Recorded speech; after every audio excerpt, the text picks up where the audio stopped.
I have with me today veteran diplomat Sharat Sabharwal. He was India's former High Commission to Pakistan, and he has finally come up with a brilliant book that is called India's Pakistan Conundrum, Managing a Complex Relationship. Thank you so much for talking to the Print, sir. This is really, and sort of opportunity for us to discuss something in depth, which we, in a way that we think that we know everything about Pakistan, but you've been there, you've done that, so you've dealt with the situation. Firstly, just to start, sir, you start your book by talking about the two-nation theory. You also talk about, how eventually after the partition, religious tensions started under the larger umbrella of Islam, and how within Pakistan, the sectarian violence that started between Shias and Sunnis, and then, of course, between the Deobandis and Barelvis. If you can shed some light on that, sir. Yeah. Well, as you know, Pakistan was created on the basis of the two-nation theory, which said that Hindus and Muslims couldn't live together. Now, that was discredited in 1947 itself because a large number of Muslims of pre-partition India decided to make India their home.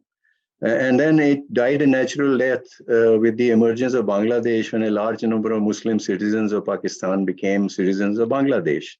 But in 1949, the Constituent Assembly of Pakistan adopted an objectives resolution, which said inter alia and essentially that Muslims living in Pakistan will be enabled to order their lives in accordance with the teachings of the Holy Quran and Sunnah. But as things moved forward, it became difficult to decide which school of Islam was to govern the functioning of the state. Mm-hmm. Now, first you see, in 1974 was the excommunication of Ahmadiyas from the Islamic faith. And then the traditional Shia-Sunni divide became a big issue in Pakistan, especially after the Iranian Revolution. There were a lot of killings from both sides when I was Deputy High Commissioner. And by the time I went back as High Commissioner, the Shias were essentially at the receiving end of violence by Deobandi groups.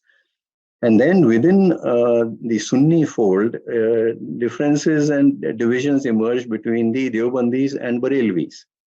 For example, during the terror wave, which hit Pakistan in the first decade of this century, a number of Barelvi shrines were the target of terror perpetrated by Deobandi groups. So all this has caused a lot of violence and killing and misery in Pakistan. So a division which was started saying Hindus and Muslims cannot live together, then engulfed and it spread amongst the Muslims who made Pakistan their home and has caused a lot of misery there. And as I have said in my book also, this is a very valuable lesson for all multi-religious and multi-ethnic states. Mm-hmm. So, and just for the benefit of our viewers, that you were also there at the Deputy High Commissioner from 1995 to 1999, and then you went there as the High Commissioner. So, when you went there for the second time as the High Commissioner, did you really see any change? Did you see, in terms of societal transformation, although the civil-military sort of dichotomy was still there, but was there a sort of realization within the population there that, yes, probably we need to make that transition to democracy? Well, I don't know. Democracy, yes, there is a very strong body of opinion within Pakistan, which stands for genuine democracy. But one difference that I can describe to you is that in mid-90s, when I was there as Deputy High Commissioner, there was a sense of victory. Having driven Soviet Union out of Afghanistan. And there was a strange kind of jihadi fervor, which said that you have to come to the aid of Muslims all over the world, wherever they may be. And there was also a feeling that India could be coerced into making concessions on Kashmir by using the instrumentality of terror, which was being used brazenly, which I have described in detail in my book also. All that changed after 9/11. And when I went back as High Commissioner, because of the suffering of the people at the hands of terrorism by the very forces which were created by their own army. And then also the media revolution, electronic media channels had multiplied, then internet had come in and so on and so forth. And then the increasing sign of failures of Pakistan's traditional policies. There was much greater introspection. in Pakistan on where Pakistan stands, how it has come here, how its own policies have caused it. And that introspection, may I say, has lasted since then. When I see the Pakistani media even today, that sense of self-righteousness which was there in the 90s is no more there. There's much greater degree of introspection. So that's one change I saw. Okay, but then, sir, that civil-military imbalance, what you have mentioned in your book extensively, this is one sort of aspect that has always created hurdles, especially for the Indian government to take any decision, in a straightforward manner. And the fact that you also mentioned in that chapter how their former Prime Minister Gilani had mentioned in December 2011 that there's a state within a state which is not acceptable. So there is also this pushback, but there is still sort of a gray area, and nobody is really sure whom to deal with and what to do in terms of policy making or having a complete, straightforward Pakistan policy. Nayanima, as you might have seen, I have explained in my book for the readers how the Pakistani army came to acquire this place in the first instance, where it has become a state within a state. It's a veritable state within a state, and I'll come to that in a moment. But one major reason was Pakistan's adversarial posture towards India. Soon after its creation, that posture was adopted. Now, the army has continued to present itself as the defender of Pakistan's physical and ideological frontiers. And it has an institutional interest now in sustaining the India bogey, within quotes, by sustaining low-level tensions with India. Even they don't want any big trouble, but try to sustain low-level tensions to be able to tell the people, to justify in the eyes of the people their position in the Pakistani polity. They have a virtual stranglehold on the polity. 33 years of direct rule by military dictators. Then a relatively stable government of Zulfikar Ali Bhutto was ended by a coup, by Zia-ul Haq's coup. After that, after Zia-ul Haq, 4 governments, short-lived. No government completed its tenure because of interference by the army. Then came Musharraf's coup in 1999. And after that, we have had a civilian facade. On the face of it, there is a civilian government since then, since Musharraf's departure. But it's more of a hybrid, what has come to be known as a hybrid system, where the army controls things from behind the scenes. And this control is something amazing to look at. The foreign and security policies are completely controlled by the army. And then they have the ability to control any other thing that they want to, they take interest in. The other thing is, of course, interference by the army in political affairs, which has been extremely active under during Bajwa's tenure. You saw how he got Nawaz Sharif removed from office through a very selective accountability process. Then he brought in Imran in the 2018 election. Then he got disenchanted with him earlier this year, brought him out of power by asking the smaller parties supporting him, which are beholden to the army, to withdraw their support. And now he has brought in a government led by Shahbaz Sharif. The army remains central in all this. People are saying that Imran Khan and his supporters are opposing the army. The opposition, really speaking, is to Bajwa for the moment. I would like to see what happens when his successor comes. So that's another issue. But the army remains central to the calculations of all parties. Even Imran Khan is saying, why do you not bring me back to power? This is what he's saying. He's asking the army to do that. So this is one issue which has remained in Pakistan. And the army has used all kinds of strong arm tactics. They have caused trouble against the prime ministers who were inconvenient to them. They have manipulated smaller parties to get them out of power, etc., etc. Now, what I conclude in my book and what I show is that no civilian leader in Pakistan can survive or succeed in this kind of environment. Because if he or she has to keep on looking over his or her shoulder to see what the army is thinking, that's not a sustainable situation. Now, there is, at the very end, if I may say in 2 sentences, There is a large body of opinion in Pakistan today which questions the army. The questioning of the army has become much more open now than was, say, in the 90s, when there was an atmosphere of fear. People didn't wish to talk against the army even in closed door meetings, as I say in my book. Now they are being openly questioned. There is a strong body of opinion that questions their policies, their budget, etc., etc. But this still remains weak in front of the stranglehold of the army, which I don't think it's going to give up easily. Whenever that happens, it will be some movement from within Pakistan which will do it, and it may be a slow process. So, but then is this the reason why, now that you're saying that, people have really significantly started questioning the army's role, under General Bajwa, do you think then his sort of operation is different? His is not that of, creating a coup and something like that, but just to create political volatility, instability, and within which they'll be playing around? Look, all chiefs of army staff have intervened in political affairs. Let's admit it. Now, Ashfaq Parvez Kiani was the chief of army staff when I was high commissioner there. He too intervened. But he intervened essentially in areas where, things had become too difficult between parties and so on. So he asked the government to do something. For example, to restore judges in 2009, which the PPP government was dragging its feet on. He also intervened in areas and troubled the government where army's interests were involved. I have mentioned Kerry Lugar bill here.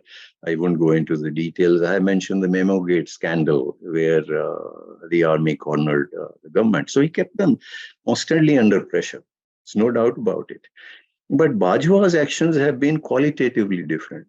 This has been active intervention and very frequent intervention. This has been constant political engineering. He became the chief of army staff in 2016. And then first move in 2017 when Nawaz Sharif was removed. Then, as I said, Imran Khan was brought in. All kinds of political engineering has been done by him. This has led to a serious political situation. He wouldn't have expected. The expectation was you throw him out of power, Imran Khan, and he will disappear. He hasn't disappeared. He has become more popular. You see the support he is drawing and his narrative of him having been thrown out of power at the behest of a foreign power by the army, etc., or by Bajwa-led army, has caught the imagination of middle classes and youth, amongst whom he was quite popular earlier also. So today, the popularity equations have reversed. When he was thrown out of power, I think PDM parties were much more popular and he had lost his popularity. That equation has reversed. Now, that's a big problem for Bajwa. I don't know how he has a short tenure left now. I don't know whether he has any other ambitions. If he has, then he'll have to deal first within his own family because there is support for Imran Khan within his rank and file, within serving and retired generals. But we have to see who is appointed as successor and what he does. So, but then what about the deep state? Because, that's also something we keep hearing about. There are several research papers and books on that. But we know that, for any kind of normalcy that, ever that has been thought about by the Indian government or by the Pakistani government, so to say, there is this deep state that comes into play and everything gets stalled. What has been your experience of that? Well, what you call deep state, it is the army-led Pakistani establishment and the ecosystem that surrounds it. You have the jihadis, the terror instruments, you have religious extremists who have supported them in various ways, etc., etc. So it's a whole ecosystem around that establishment. And as you rightly said, it has made it difficult for India to carry on with initiatives aimed at peace with Pakistan. Even when the civilian leader of the day wanted some kind of peace or some kind of stability. There are various instances given in my book, but I would mention three major instances. Prime Minister Atal Bihari Vajpayee paid a visit to Lahore in February 1999 when I was Deputy High Commissioner. Now, very good talks were held. Actually, things had been tied up. Most of the things had been tied up in advance. and a Lahore memorandum and a Lahore declaration and memorandum of understanding was signed, which said the two countries would talk to resolve all their problems, etc. He went out of his way to reassure his Pakistani hosts of India's good intentions. He took the bold step of going to Minare-Pakistan, the symbol of creation of Pakistan, Right. to signal that the perception in Pakistan that India wished to undo partition was not true. And yet, however, I shouldn't use the word rewarded. What was the answer? The answer was the Kargil incursion. Within months of that, as we were preparing for further discussions, this came to light, and that was engineered, and the architect was Musharraf. There's been a controversy how much Nawaz Sharif may have or may not have known, but Musharraf was the real architect. So that sabotaged that entire process. Then I have described how the trial of Mumbai perpetrators was derailed and sabotaged by the army and the army-led Pakistani establishment. You might have seen, I have described how a senior military interlocutor tells me in the middle of 2010 that there is no evidence against Hafiz Saeed. This was an attempt to protect some persons. Hafiz Saeed, Major Iqbal, Sajid Mir. Sajid Mir, who was recently pulled literally out of his grave to be convicted for the charge of terror financing. So this went on. And then they protected Hafiz. He was arrested soon after the Mumbai attack under their preventive detention laws. He was released in June 2009 by the Lahore High Court because the evidence that we had given against him was never brought to any court. So preventive detention, the Lahore High Court said there is no ground, release him. And then the army at the end of 2009, beginning 2010, brought him back to the public life again. He gave a series of interviews, TV interviews in 2009. And we came to know that some of those initial interviews were set up through the ISI. So that's the second instance. The third, of course, is Prime Minister Modi's short halt in Lahore, which was a very bold move. And I supported that move, regardless of what happened. As Prime Minister of India, he was exploring a possibility. He thought that he had an interlocutor in Nawaz Sharif. He didn't get to attend a birthday party there. Obviously, this was a signal that he was willing to work. Before that, External Affairs Minister Sushma Swaraj had gone to a few days earlier to Islamabad. And as I recall, it had been decided to resume the structured dialogue also. But then what happened? Pathankot. Again, the deep state came in. And then a series of attacks. And then, of course, came Uri attack, after which the relationship nosedived. So this is how they sabotage all peace moves. Now, two sentences, if I may say, frustrated with all this because there are two power centers. The real power lies with the army. Some in our strategic community say, look, engage with the real power center, which means the army, to solve all your problems. I've examined it in some detail in my book. I would leave it to the readers to see that. But my conclusion is that we should engage all stakeholders who are willing to engage with us in Pakistan. That includes the army also. But with the clear understanding that this is to manage the relationship. If our idea is to change the fundamentals of the relationship by talking to the army, that's not going to happen. Because of their worldview. And I don't see any signal at the moment of a change in their worldview, which remains India-centric. And that institutional interest has not gone away. So I think that's how I look at this aspect.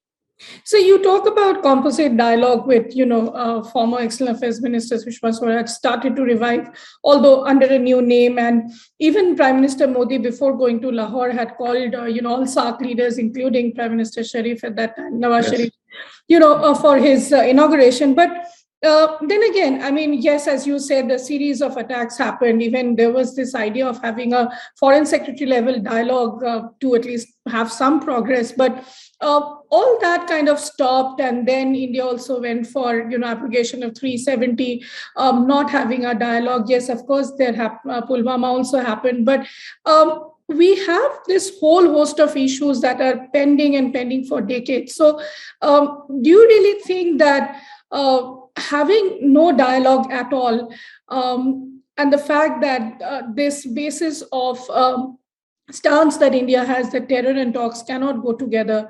Do you really feel, based on your experience, and also you've written a lot on that in your book, but is there a sustainable approach? Do you think that will have some kind of realization within the Pakistan strategic community? Let's do something, but it's not. I'm sure it's not easy for them also. But how do you think? As you rightly said in your chapter, the way forward. What is the way forward?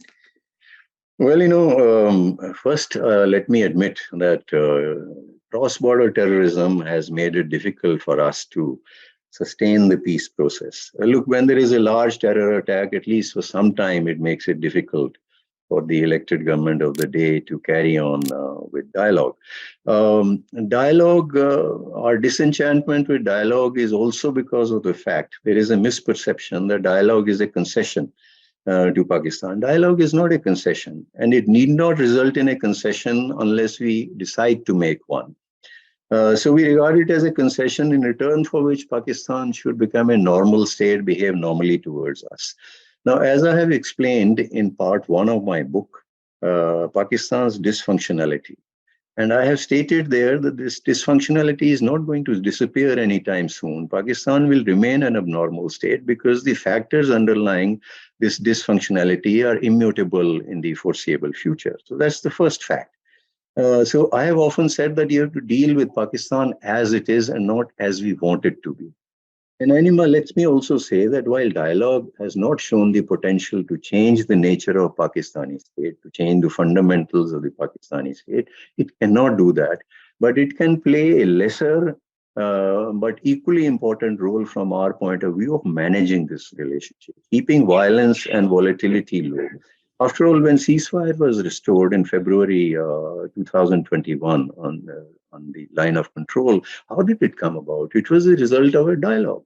Dialogue not between diplomats, but as we know from the press, through between heads of intelligence agencies behind the scenes, etc., etc. You also said this terror and talks cannot go together. I would say two things. First, yes, it was an important slogan in the run-up to the 2014 election, but let's also admit it that it was not followed uniformly. As you have yourself said, Prime Minister Modi invited Nawaz Sharif to his swearing in, and then on and off talks continued even between foreign secretaries, etc. There were problems, finally resulting in his bold move to halt in Lahore for a short visit, etc., etc., and the decision to resume dialogue called, I think, not composite dialogue but resume dialogue. It was called. But then terrorism, spoiled everything. So first of all, it has not been followed uniformly. And then we had talks between heads of intelligence agencies to restore ceasefire. Channel talks. Second, there is no evidence that absence of dialogue results in terrorism going down. Let me give you some figures here, which I have mentioned in my book also. Look, these are statistics from South Asia Terrorism Portal. I talk of 2012 when dialogue was on, structured dialogue was on. These are statistics of fatalities and terrorist violence in Jammu and Kashmir. So 2012, it was 16 civilians and 17 security forces. Fast forward to 2018 when there was no dialogue. The relationship had nosedived. This number goes up to 86 and 95 respectively. So the point I wish to make is that terror is up or down from the Pakistani side. It depends on various other factors. For example, now terror activity is low. It is not gone away, but it is low.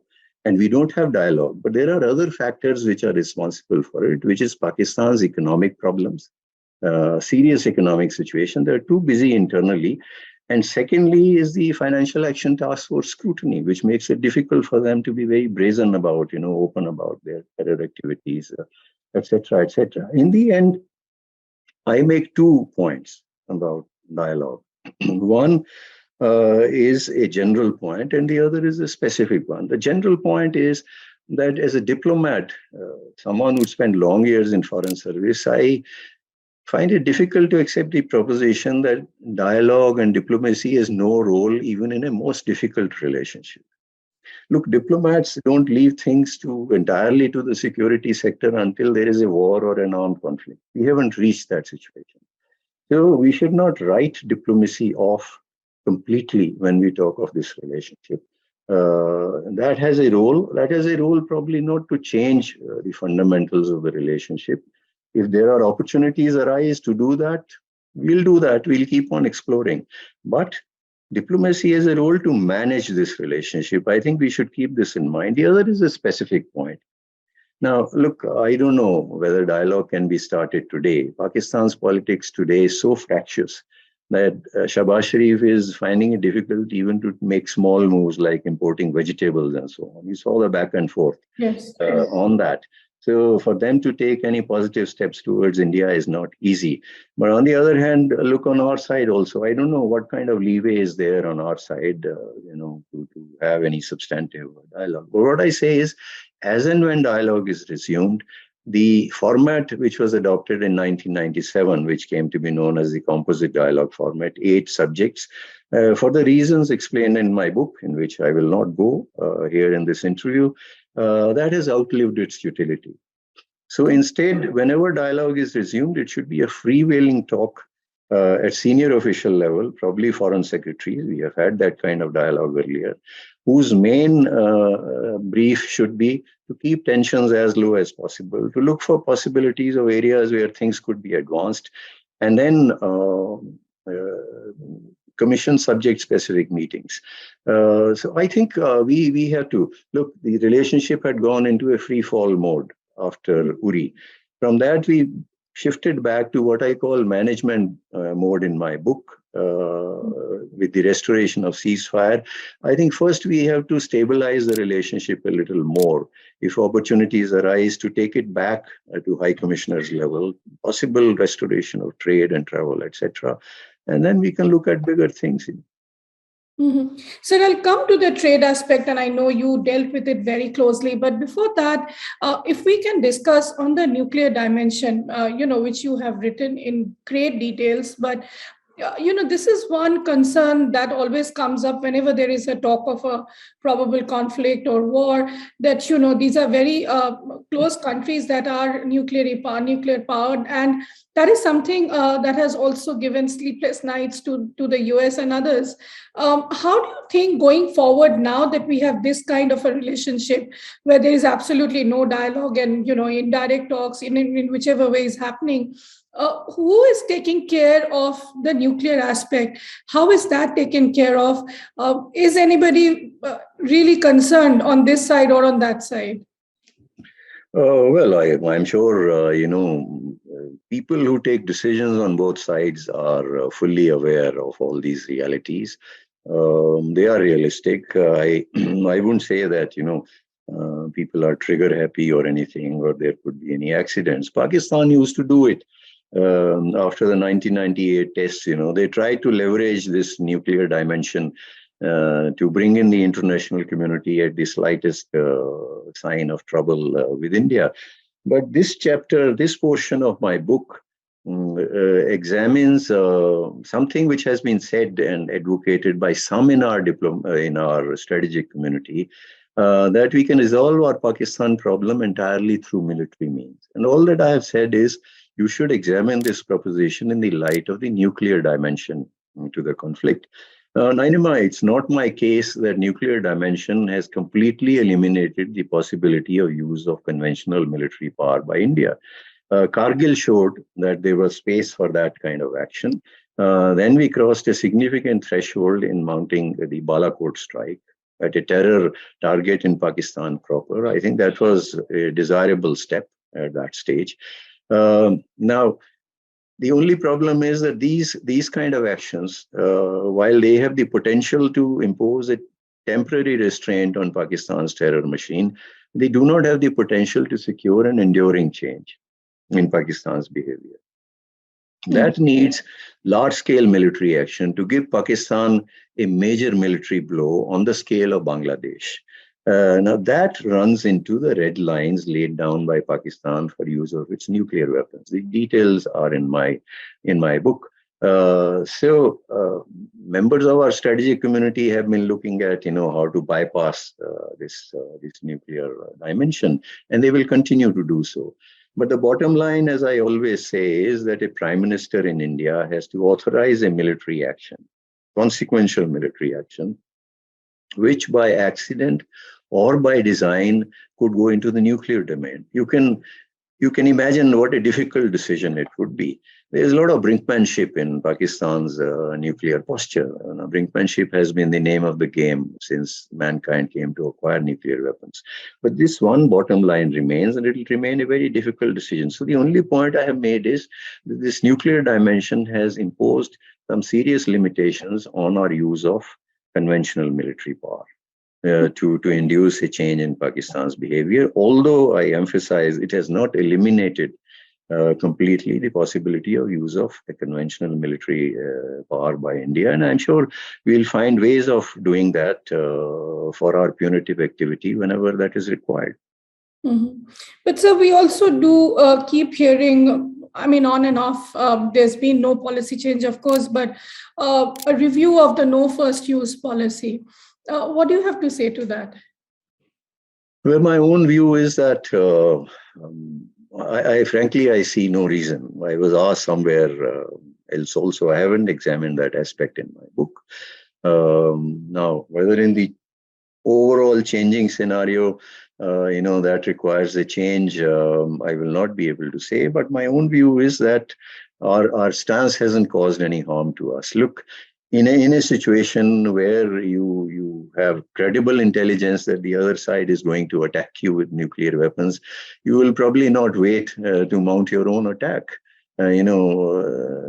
First use or no first use. Now, that is an option that always remains with the country. I have been hearing of that, but there has been no change in our stance so far.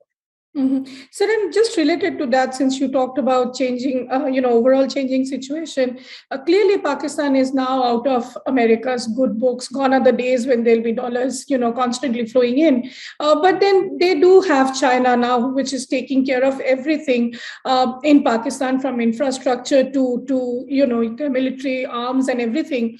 And then, of course, there is this dynamics that have changed in Afghanistan. So how does all that, create more challenges as far as India is concerned? Well, look, I have examined all this in a chapter titled Isolating Pakistan in my book. You might have seen that.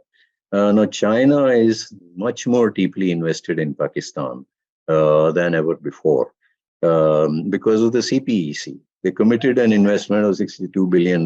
Maybe they've spent $25 billion or thereabouts.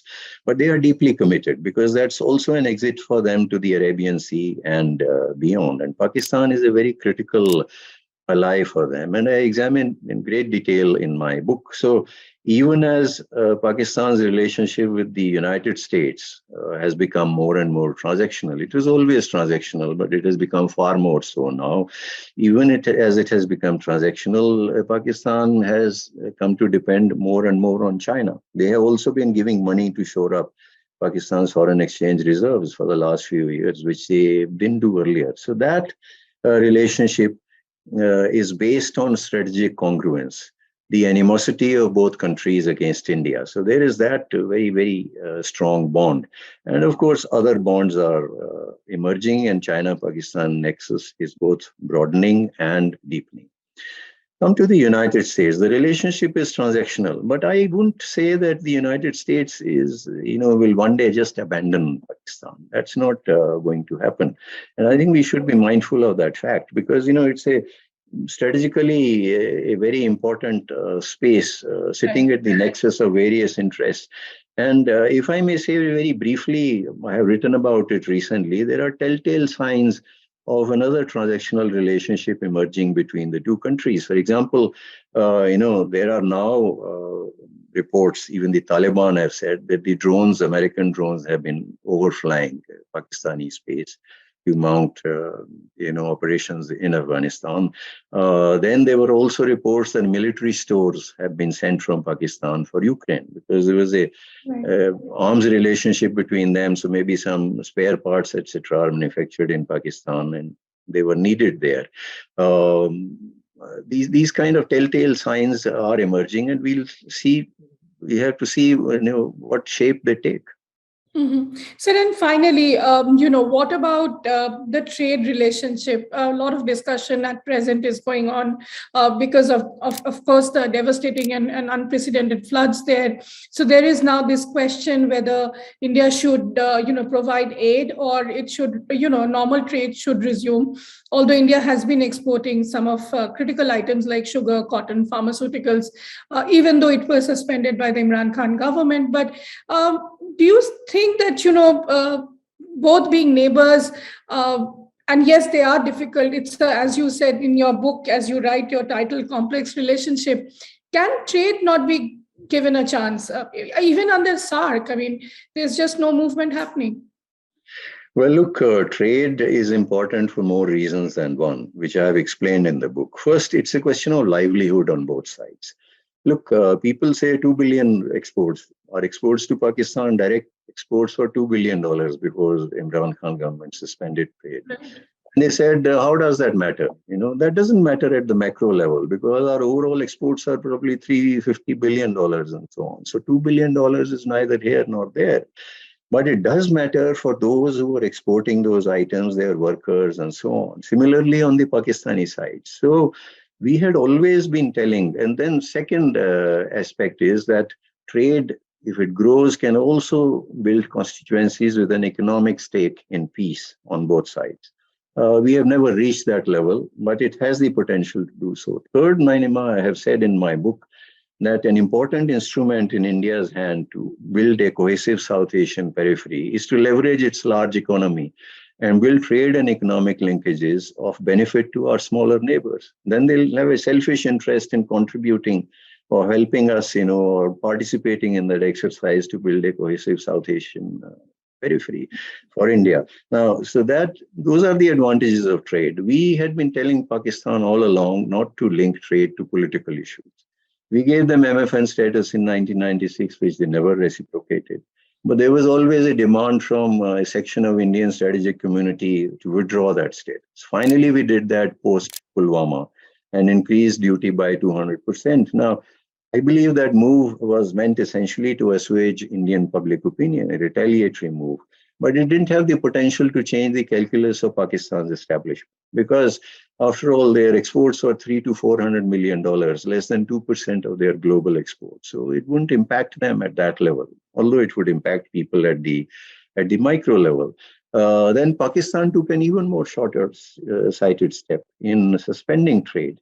Within 3 weeks, they had to allow import of life-saving drugs and active pharmaceutical ingredients. Now, sugar also quietly has been allowed, probably cotton. So some trade is taking place. You saw this recent case where vegetables are needed badly. When trade prevailed, this was a common feature. Wherever a particular vegetable was in shortage, if it was in surplus on the other side, it would move from that side to the other side. That trade was taking place. Logically, it all makes sense. And I believe there is a lot of pressure from Pakistan's own business and industry to open trade with India.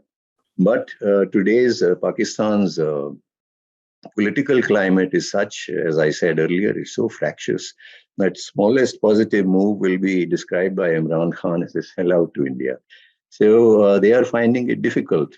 But if you ask me for my assessment, look, Pakistan's compulsions are growing on the trade front. And I think at some stage, as they have opened 2-3 items, they will keep on opening it slowly, probably more so after their election. But as far as complete normalization of trade is concerned, you know that the Commerce Secretaries had drawn up a roadmap in September 2012, as per which Pakistan was to give us MFN status by the end of 2012. That didn't happen for various reasons. That roadmap is there, and that can be picked up with some adaptations and can offer you the path to a complete normalization of trade relations. But I believe that full normalization cannot come until Pakistan takes a more enlightened view of trade. Enlightened view of trade as something which helps its own economy while of course helping Indian economy also to a smaller extent, and not as something which is a favor to India. Now, in many political side of the Pakistani discourse, it's been regarded as a favor to India, not in industry and business. I can tell you, I interacted with them, and they were very largely, barring some sectors who lose to, lose their fat profits, who can lose their fat profits. Barring those sectors, others are very favorably disposed towards open trade with India. But in the political discourse, it continues to be regarded as a favor to India. Until that loss, I don't think it will fully normalize. Mm-hmm. Well, on that note, sir, thank you so much for talking to us. Let me show our viewers again the book. This is called India's Pakistan Conundrum, Managing a Complex Relationship. Thank you so much, sir, and thank you for talking to us. You please take care. Thank you very much. Thank you.